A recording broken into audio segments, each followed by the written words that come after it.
शांति 8 जुलाई 2023। बाबा के महावाक्य। मीठे बच्चे, प्रतिज्ञा करो, जब तक सतयुगी स्वराज्य स्थापन नहीं हुआ है तब तक हम सुख की नींद नहीं सोएंगे। पवित्र बनकर सबको पवित्र बनाएंगे। प्रश्न: ड्रामा में कौन सी मौत होना भी जैसे संगम युग की रस्म है?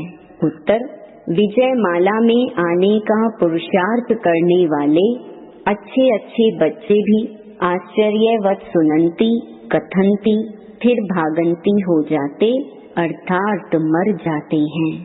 ऐसी मौत भी संगम युग की जैसे रस्म बन गई है। श्रीमत पर ना चलने से माया हरा देती है। बाप का बनकर हाथ छोड़ा तो गोया मर गया। तकदीर पर लकीर लग जाती है। गीत: दर पर आए हैं कसम लेके। ओम शांति।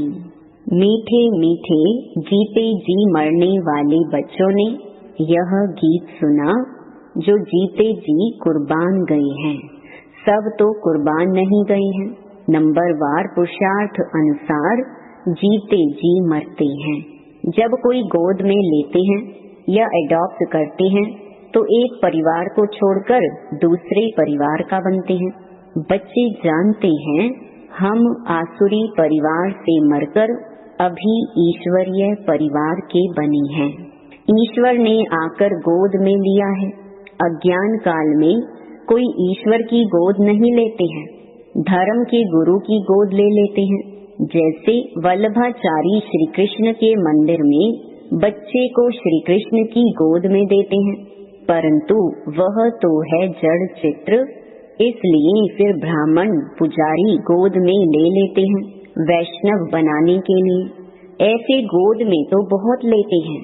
बच्चे जानते हैं बरोबर उनकी गोद लेते हैं जो होकर गए हैं। कोई क्राइस्ट की गोद लेते, कोई इब्राहिम की गोद लेते। कब होकर गए हैं वह फिर कब आएंगे ये सिर्फ तुम बच्चे जानते हो। अभी तुम जीते जी मरे हो। तुमको एक बाप की याद में रहना है। लौकिक बाप के बच्चे गोद में आते हैं, बाप मर जाता है, बाकी बच्चे रह जाते हैं। यहाँ तुम ऐसे बाप की गोद में आए हो जो बाप तुमको इस मृत्यु लोक से अमर लोक में अथवा दुर्गति से सदगति में ले जाने वाला है। मनुष्य मात्र का सदगति दाता एक ही है। ऐसे नहीं कि सदगति सिर्फ तुमको मिलती है। सदगति तो सबको जरूर मिलती है, परंतु ड्रामा अनुसार किसको सतो प्रधान, किसको सतो, किसको रजो, तमो सदगति मिलती है।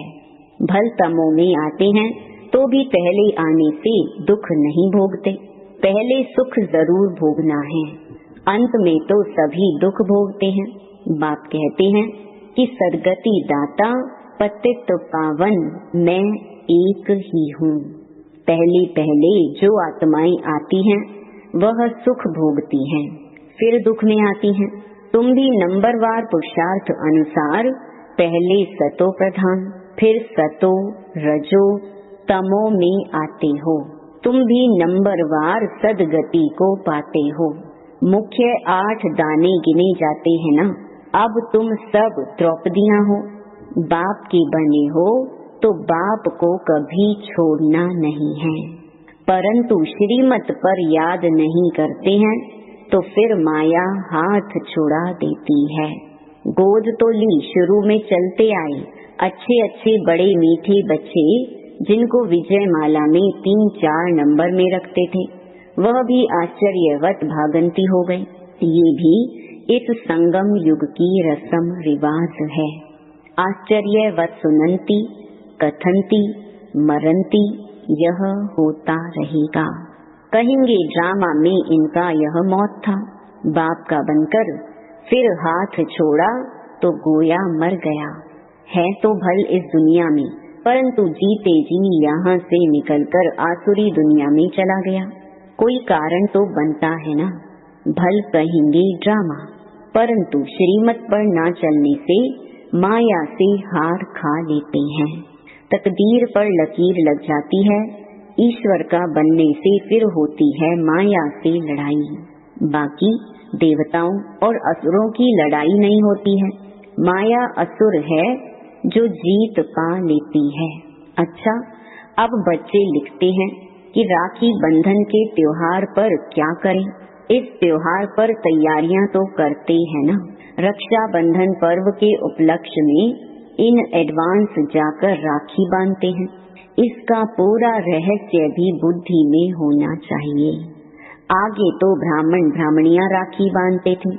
अब यह रिवाज निकला है कि बहन भाई को राखी बांधती है। असल में ब्राह्मण राखी बांधते थे क्योंकि ब्राह्मण जाति ऊंच स्वच्छ गाई हुई है। ब्राह्मण असुल सन्यासियों से भी ऊंच है, परंतु ड्रामा अनुसार इस समय सन्यासी ऊंच बन गए हैं। आगे ब्राह्मण राखी बांधते थे, फिर जन्माष्टमी पर वह राखी खोलते थे। जैसे द्रौपदी के लिए कहते हैं कि जटाएं खोल दी थी। ऋषि लोगों की जटाएं भी हमेशा खुली रहती हैं। पतिव्रता स्त्री होती है तो चोटी बांधती है। द्रौपदी ने खोल दिया था कि जब तक हम अपना राज्य नहीं लेंगे तब तक चोटी नहीं करेंगे। अब तुम बच्चों को अर्थ सिर्फ समझाया जाता है। जब तक हम स्वराज्य नहीं लेंगे तब तक सुख से सोएंगे नहीं। गाते हैं ना, आराम हराम है। अंदर में यह जोश रहता है कि जब तक स्वराज्य नहीं लिया है तब तक सुख कहाँ। सुख तो भविष्य में पाना है। इसके लिए पुरुषार्थ अब करना है। अब तुम जानते हो, रक्षा बंधन अर्थात पवित्र रहने के लिए हम प्रतिज्ञा करते हैं। राखी अर्थात प्रतिज्ञा की बात है। अब यह त्योहार कब से शुरू हुए, क्यों शुरू हुए, कौन निकला, किसने राखी बंधन की राय निकाली। कोई एक राय निकालते हैं, फिर उसका नाम बाला हो जाता है, तो यह पवित्रता की निशानी है। बहन हो गई कुमारी, कुमारियां बांधती हैं। तुम गृहस्थी को भी जाकर बांधती हो। कुमार तो है ही कुमार। बहन भाई को बांधती हैं। कुमार हो व शादी किया हुआ हो। शादी किया हुआ फिर पवित्र रहे, यह तो बड़ा मुश्किल है। भगवान कहते हैं कि यह अंतिम जन्म पवित्र बनो, तो भी नहीं बनते हैं। तो बहन द्वारा कुमार भाई को राखी बांधनी चाहिए कि प्रतिज्ञा करो, हम कभी विष नहीं पिएंगे।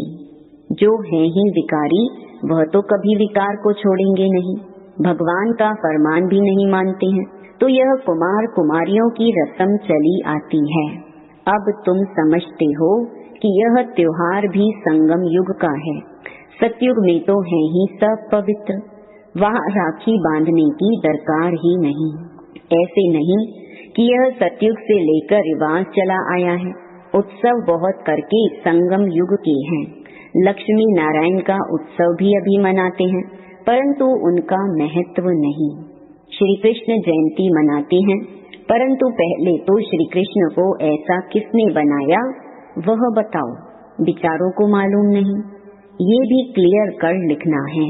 उत्सव सब हैं इस समय के। सतयुग में ऐसी बात होती नहीं। यह तो द्वापर में कुछ समय बाद फिर शुरू होते हैं। दीपमाला का उत्सव भी सतयुग में नहीं मनाया जाता, जैसे यहाँ मनाते हैं। यहाँ मनाने का अर्थ दूसरा है। उत्सव का महत्व कब का है, ये समझने की बात है। बच्चों को समझाया जाता है यह उत्सव इस समय के हैं जबकि शिव जयंती होती है। शिव जयंती के बाद फिर होती है राखी। पवित्र बनने की प्रतिज्ञा करते हैं कि यह अंतिम जन्म हम पवित्र बनेंगे। भारत को अथवा विश्व को पवित्र बनाने के लिए तुम बच्चों के लिए इस रक्षा बंधन का बड़ा महत्व है। प्रतिज्ञा की जाती है हम कभी पतित नहीं बनेंगे। अब तुम पावन बनते हो तो सिर्फ तुम पावन कुमारियों को ही हक है राखी बांधने का। भाइयों को सदैव पवित्र रहने के लिए राखी बांधनी है और इन गृहस्थियों से प्रतिज्ञा करानी है पवित्र रहने की। कहते हैं ना, पतित पावन आओ, तो जो गायन है वो ही प्रतिज्ञा कराते हैं। पतित से पावन बनो। बाप आकर प्रतिज्ञा कराते हैं। शिव जयंती के बाद है रक्षा बंधन। होली भी ज्ञान की है। धुरिया और होली दोनों इस समय के हैं। होली अर्थात पवित्र बनो। धुरिया माना ज्ञान धारण करो। वह फिर पत्थर, ठिक्कर, गोबर आदि आदि बनाकर क्या क्या करते हैं, तो पतित पावन बाप ही आकर बच्चों को समझाते हैं। जो जीते जी मरते हैं उनमें भी मातेले और सौतेले होते हैं। मातेले का हिसाब किताब जरूर बाप के पास होगा। बाप जरूर बच्चे की सब कारोबार, मिल्कियत आदि को जानते होंगे। मातेले वह हैं जिनका बाप से पूरा लव रहता है। मातेले भी नंबरवार होते हैं, सौतेले भी नंबरवार हैं। कोई कपूत कोई सपूत तो होते ही हैं। शिव जयंती भी संगम युग पर होती है। संगम को भी टाइम देना चाहिए। जैसे लीप मास कहते हैं, फिर लीप सेंचुरी 100 वर्ष की है। यह बहुत ऊंची है लीप सदी, 20वीं सदी कहते हैं ना। इनमें भी यह सदी जिसमें बाप आते हैं, इसको संगम सेंचुरी कहेंगे। उथल पुथल होने में टाइम लगता है। दीपमाला भी यहाँ की है, तुम बच्चे जानते हो। शिव जयंती के बाद फिर है पवित्रता की बात। शुरू से लेकर पवित्रता पर झगड़ा चला आया है। पवित्रता के साथ ज्ञान और योग की होली धुरिया साथ साथ है। बाप की याद भी अच्छी रीति चाहिए। ज्ञान का धुरिया भी चलता रहता है। ज्ञान बरसात तुम पर होती ही रहेगी। पवित्रता पर ही झगड़ा चलता है। सब कहते हैं कि यह कौन आया है जो कहते हैं घर गृहस्थ में रहते पवित्र रहकर दिखाओ। सन्यासी तो खुद घर बार छोड़ जाते हैं। गोपी चंद राजा की भी कहानी है। उनसे पूछा गया, तुमने राज्य भाग्य क्यों छोड़ा? बोला, प्रभु मिलन के लिए छोड़ा है। इस पर गीत भी अच्छे अच्छे गाते हैं। यहाँ तो गृहस्थ व्यवहार में रहकर पवित्र रहना है। पवित्रता पर ही सारी खिटपिट होती है। अब रक्षा बंधन है पवित्र बनने बनाने का यादगार पर्व। यहाँ देखो, छोटे छोटे बच्चों को भी साक्षात्कार होते हैं। अब छोटे बच्चे ने क्या भक्ति की, बाबा ने झट सबको साक्षात्कार करा दिया। तो समझते थे जादू है। इसको कहा जाता है शिव बाबा के चरित्र। बैठे बैठे गुम हो जाते थे। ये भी ड्रामा ही कहेंगे। एक दो को देखा और ध्यान में चले गए। यह सब चरित्र परम पिता परमात्मा के हैं, श्री कृष्ण के नहीं। श्री कृष्ण का नाम ले सारी बदनामी की है। भागवत में क्या क्या लिख दिया है। श्री कृष्ण सतयुग का प्रिंस, उसने चीर हरी यह किया। ऐसे चरित्र तो गाए नहीं जाते। दुनिया वाले समझते हैं बरोबर श्री कृष्ण ने यह सब किया होगा। फिर कहते हैं श्री कृष्ण के शरीर में आत्मा आई होगी जिसने ज्ञान सुनाया होगा, परंतु ऐसे तो नहीं हो सकता। वह तो प्रिंस नामी ग्रामी था। फिर रथ दिखाते हैं, रथ में श्री कृष्ण दिखाते हैं। घोड़े गाड़ी पर बैठ पाठशाला चलाई जाती है क्या? यह है राजयोग की पाठशाला। कहाँ उन्होंने युद्ध का मैदान दिखाया है और कहाँ तुम्हारी यह युद्ध। यह है माया पर जीत पाने की युद्ध। तो तुम बच्चों को रक्षा बंधन पर समझाना है। रक्षा बंधन अर्थात पतितों को पावन बनाने के लिए स्वयं परम पिता परमात्मा आई हैं। तुम ब्रह्मा कुमारियां हो जो गाई हुई हो। कुमारी वह जो 21 कुल का उद्धार करे। संगम की ही बात है। फिर यह उत्सव सतयुग आदि में नहीं चलता। राखी बंधन के बाद फिर है श्री कृष्ण जयंती, क्योंकि सतयुग में पहला नंबर जन्म है श्री कृष्ण का। उनकी भी राजधानी है। वह इस समय प्रतिज्ञा करते हैं श्री कृष्ण के कुल में जाने के लिए। यह राजयोग है। तुम नर से नारायण बनते हो। लक्ष्मी नारायण की जीवन कहानी है नहीं। बाप ने समझाया है राधे कृष्ण सो लक्ष्मी नारायण की जीवन कहानी। श्री कृष्ण का जन्मदिन मनाते हैं। अच्छा नारायण जयंती कहा, कारण होगा ना समझने कारण सारा खेल ही मुंझा दिया है। महत्व सारा यहाँ का है। ऐसे भी मत समझो कि दीपमाला कोई सतयुग से शुरू होती है। सतयुग में तो है ही पवित्र दुनिया, सभी की आत्माएं जगी हुई हैं। उत्सव सब इस समय के हैं। अभी तुम सबकी बायोग्राफी को जानते हो। शिव बाबा स्वयं आकर के बच्चों को कहते हैं कि अब पवित्र बनो, तुम आत्माएं मैली हो गई हो। सन्यासी तो कहते हैं आत्मा निर्लेप है, इसलिए बहुत लोग कह देते हैं अंडा मछली आदि खाने में कोई हर्जा नहीं है। सबकी अपनी अपनी रस्म रिवाज है ना। आगे काली पर मनुष्यों की बलि चढ़ाते थे। शिव को तो काला नहीं कहेंगे, न शंकर को कहेंगे। हाँ, ब्रह्मा और विष्णु के 2 रूप गोरे से काले बनते हैं।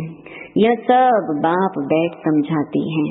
अच्छा, मीठे मीठे सिकी लधे बच्चों प्रति माता पिता बाप दादा का याद प्यार और गुड मॉर्निंग। रूहानी बाप की रूहानी बच्चों को नमस्ते।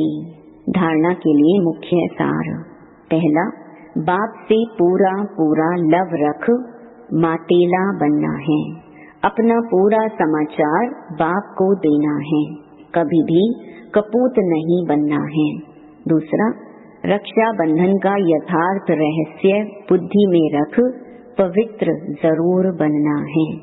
माया से कभी हार नहीं खानी है। पवित्रता के बल से स्वराज्य लेने की प्रतिज्ञा करनी है। वरदान, सदा मिलन के झूले में झूलने वाले तत्त्वम के वरदानी बाप समान भव। जैसे बाप दादा आप मालिकों की आज्ञा को मानकर मिलन मनाने के लिए आते हैं, जी हाजिर का पाठ पढ़कर हाजिर हो जाते हैं, ऐसे ही तत्त्वम अमृत वेले से लेकर दिन के समाप्ति तक धर्म और कर्म में बाप समान बनो तो सदा मिलन के झूले में झूलते रहेंगे। इस मिलन के झूले में रहने से प्रकृति और माया दोनों ही आपके झूले को झुलाने वाले दासी बन जाएंगे। सर्व खजाने आपके इस श्रेष्ठ झूले का श्रृंगार बन जाएंगे। स्लोगन, सदा ब्रह्मा बाप की भुजाओं में समाये रहो तो सेफ्टी का अनुभव करेंगे। ओम शांति।